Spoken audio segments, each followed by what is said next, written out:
Salam damai sejahtera.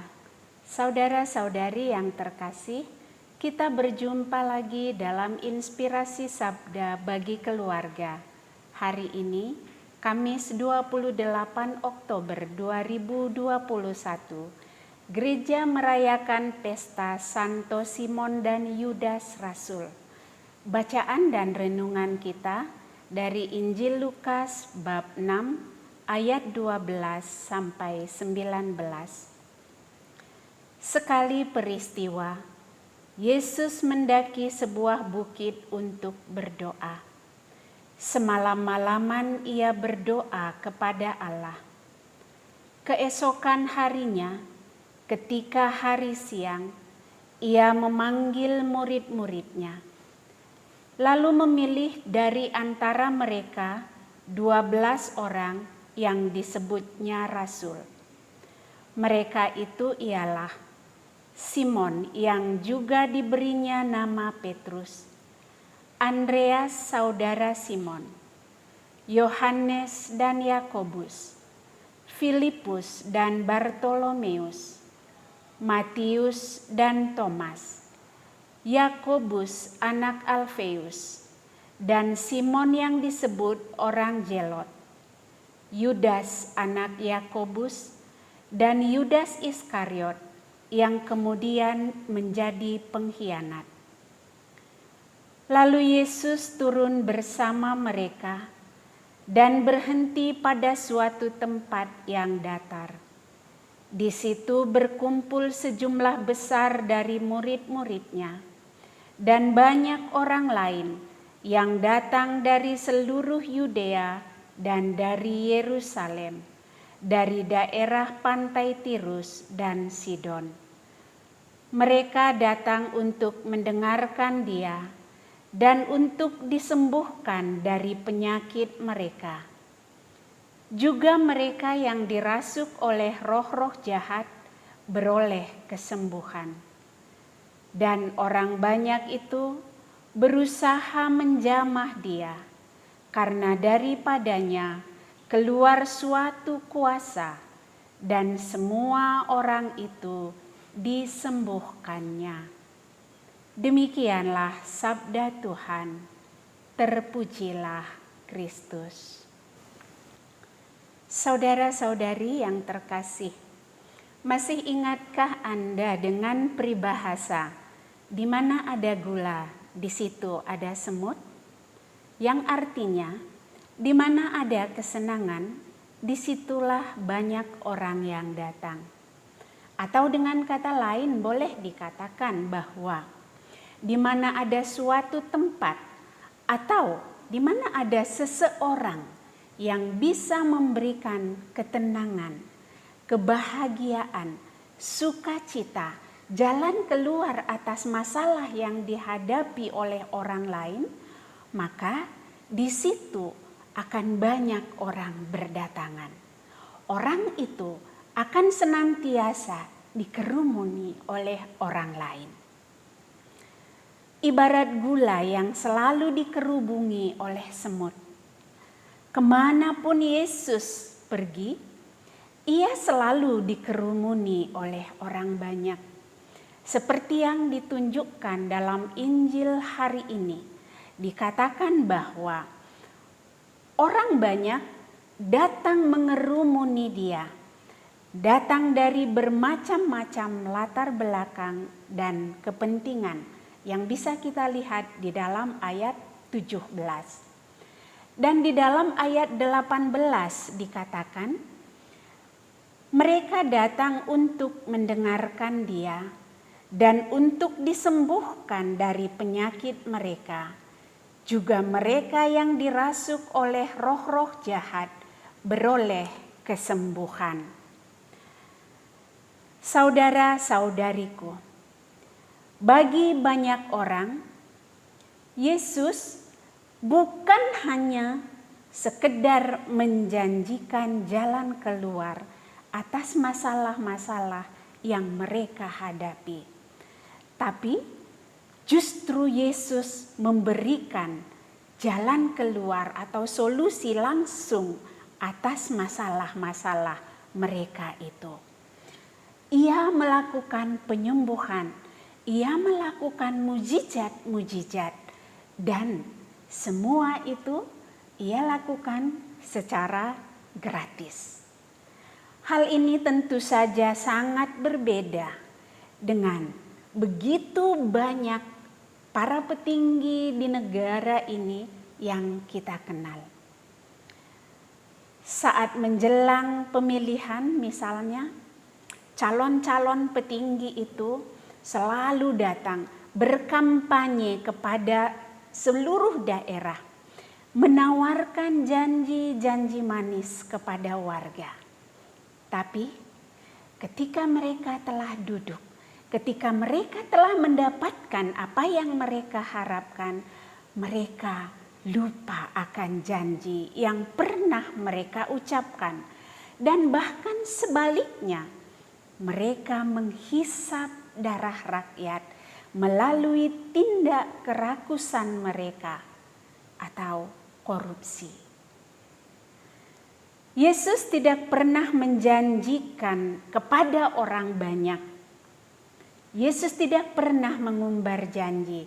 Justru sebaliknya, Yesus sering sekali mencela orang banyak, terutama orang Farisi dan ahli-ahli Taurat. Namun demikian, orang banyak terus saja mengerumuni Yesus. Mengapa?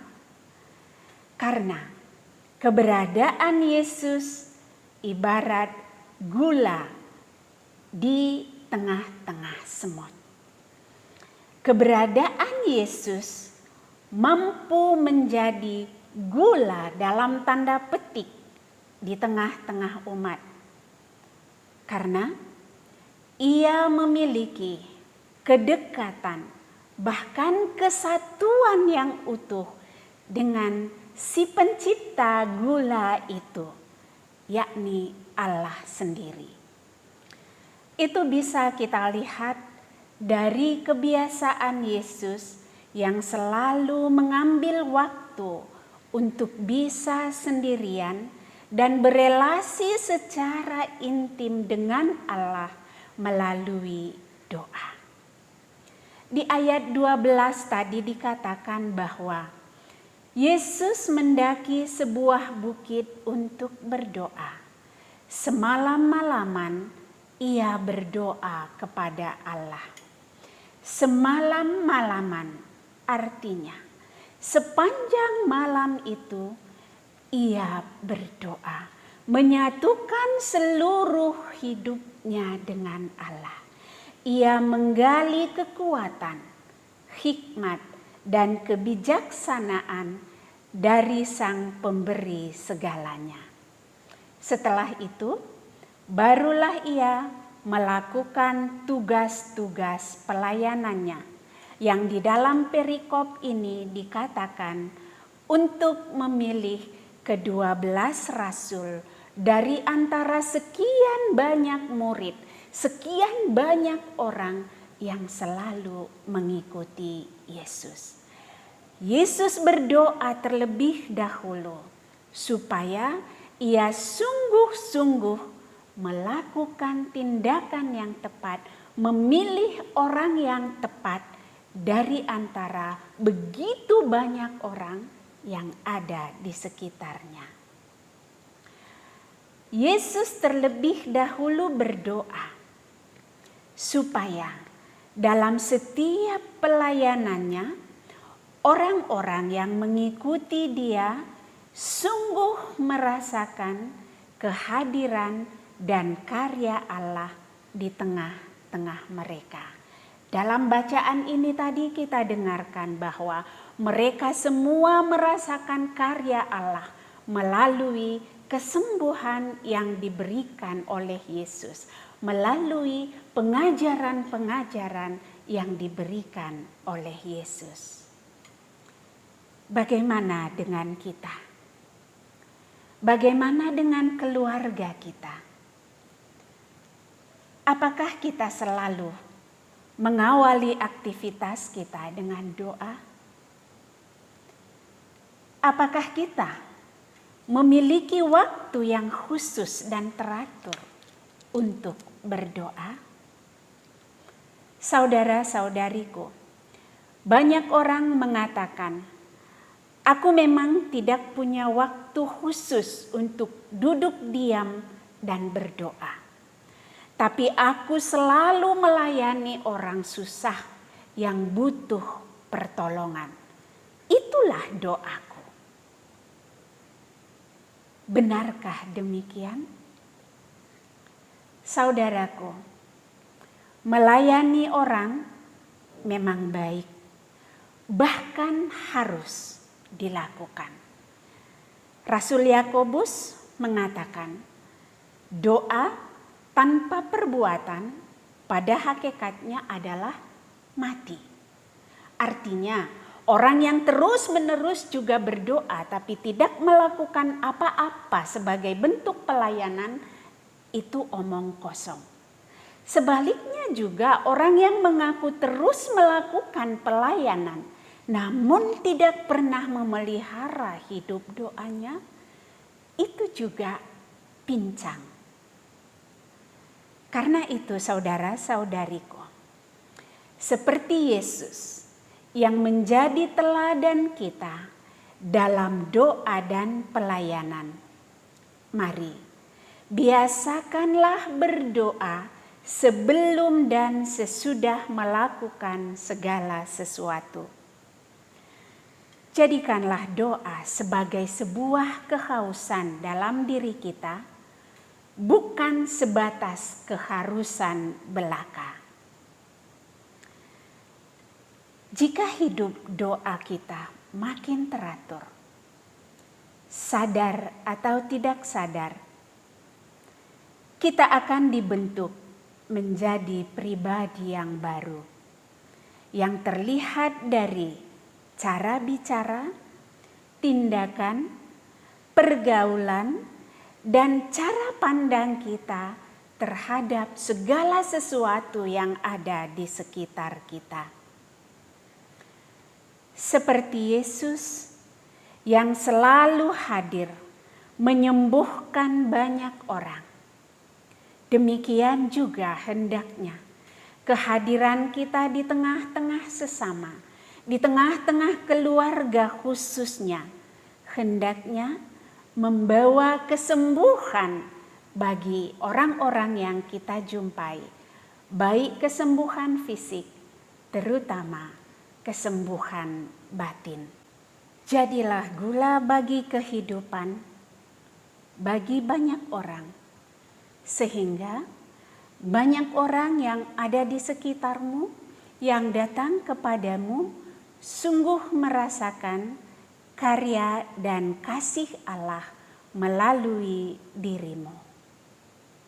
Amin.